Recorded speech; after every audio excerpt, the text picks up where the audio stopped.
second video, and only a day after the first one. This is not going to be normal. So hey, you know, Chris here, all that fun stuff. And really what I want to talk about, or read actually, is this Tumblr post that I came across. It's a linguistic tick thing. I don't know, I think it's fascinating. I really like linguistics. For example, there's actual an article from a area news reporting. It's affiliated with the regional paper that says that over time, people from my area have fallen out of love with the verb to be, which is true. But that's not the point of this. The point is that the whole linguistics thing is pretty freaking awesome. So this is actually kind of a interesting point of contention actually between some younger people, like, you know, people my age, and like my grandparents. So I'm just gonna go ahead and just read this Tumblr post. It's not mine. I'm not taking any credit for it. I just want to read it and then kind of talk about it, 'cause I think this whole linguistics thing is fascinating as could be. Speaking of linguistics, there's this one particular linguistic tick that I think clearly separates baby boomers from millennials. How we reply when someone says thank you. You almost never hear a millennial say you're welcome. At least not when someone thanks them. It just isn't done. Not because millennials are ingrates, lacking all manners, but because the polite response is no problem. Millennials only use you're welcome sarcastically when they haven't been thanked, or when something has been taken from or / done to them without their consent. It's a phrase used to point out someone else's rudeness.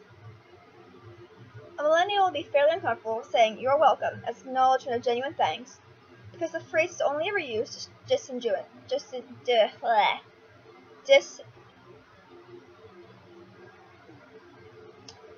I hate big words. I know what it means. I just can't pronounce it. Disingenuously. Fuck this shit. Baby boomers, however, get really miffed if someone says no problem in response to being thanks. From their perspective, saying no problem means that whatever they're thanking someone for was in fact a problem, but the other person did it anyway as a personal favor. To them, you're welcome is the standard polite response. You're welcome means to millennials what no problem means to baby boomers, and vice versa. The two phrases have converse meanings at different age sets. I'm not sure exactly where this line gets drawn, but somewhere in the middle of Gen X. It's a real pain in the ass to work in customer service, because everyone thinks that someone's being rude when they're really being polite in their own language. Something interesting to note is also the more literal meaning behind these two phrases and how they differ from and oppose each other. No problem, coming from a millennial's mouth, within the context of helping someone, whether it be holding a door open, or picking up something someone may have dropped, or etc., and naturally being thanked for it, implies that the kind gesture was, indeed, not a problem. It was just a thing to do. They were happy to help, and no thanks was really necessary. While a baby boomer's you're welcome says, in contrast, something miles different. It actually hides the fact that the person went out of their way to help someone, almost brings attention to it in a way, saying, yeah, I helped you. I did this favor. I accept your thanks. Which, malicious intent or not, is strikingly different than the millennial downplay of their kindness for the sake of helping someone. And then there's more about stuff. Okay, let's read this one too. The broad class that these expressions belong to is that of fadic or phatic expressions. Formulaic expressions that are used less for their literal meaning and more for their social contribution. Others include hi, /hello, /good morning, and how do you do, /how are you, /what's up, /how's it going. Fun experiment. Next time someone asks you what's up, try replying something good. How are you? Or the inverse, replying not much, what's up with you, to how are you, and see if they even notice.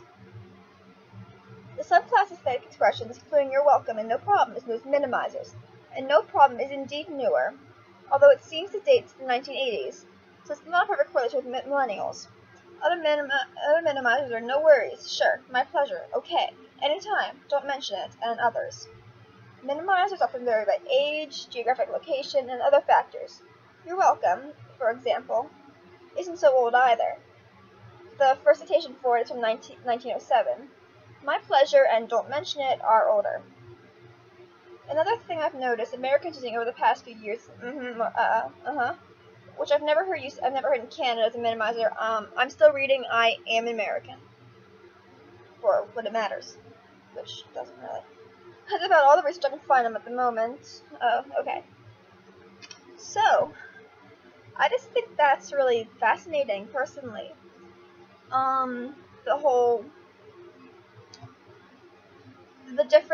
The variation in what's being used and the different meanings. You're welcome, no problem. I use both because I was taught when I was little that what you say is you're welcome. But since reading that, I've actually realized that around people my own age, I tend to use no problem. That's what comes out naturally actually depends on who I'm talking to. Because I was raised, you are welcome. But I don't know, I've noticed I actually do use no problem with people my own age. It's really interesting. Another interesting linguistic thing, let me find the article. I mentioned it earlier. It's the falling out of love with the verb to be. But I want to explain that further, if this will load.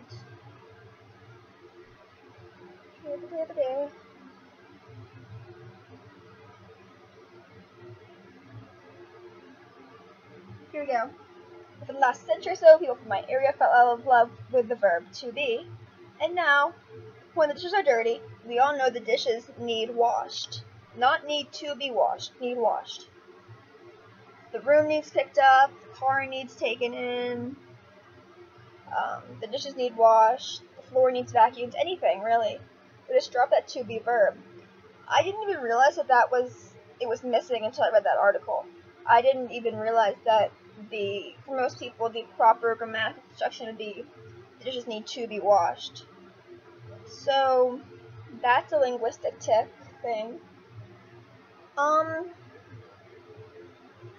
not really sure what else there is, because what I use, I'm used to, it's kind of second nature to me. Like the to be thing, I never even realized that it was a linguistic tick, it was a linguistic separator, and that it's different. So, there's that.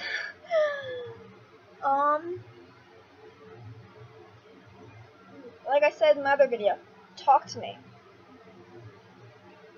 I mean, yeah, still suggestions thing, that's all great, but, anything linguistic. Anything linguistic, you're welcome versus no problem, to be, or not to be, as we use where I'm from. I love Shakespeare, and that's my favorite play. Just anything linguistically interesting you think is worth sharing, because I'd love to hear it. Oh my god. Like I said, it's not my field of study, it's not going to be my field of study, but it's so interesting. So yeah, talk to me, send in the comments, talk to me on Tumblr, I linked to it in my other video, all of that. I love talking to people, I love meeting new people, so interact, it's fun times. As a last note, sorry about the shaky camera. I was at a football game earlier in uniform for band, kind of died of heat. I'm a little sunburned, you can sort of see it on my nose and my ears. And basically I'm too hot to sit the way I was before and put the computer on the bed. So it's on my legs and shaking whenever I move. I'm so sorry about all of that. And yeah, talk to me, all of this stuff, and I'll see you next time, whenever that may be. Chris out. Bye.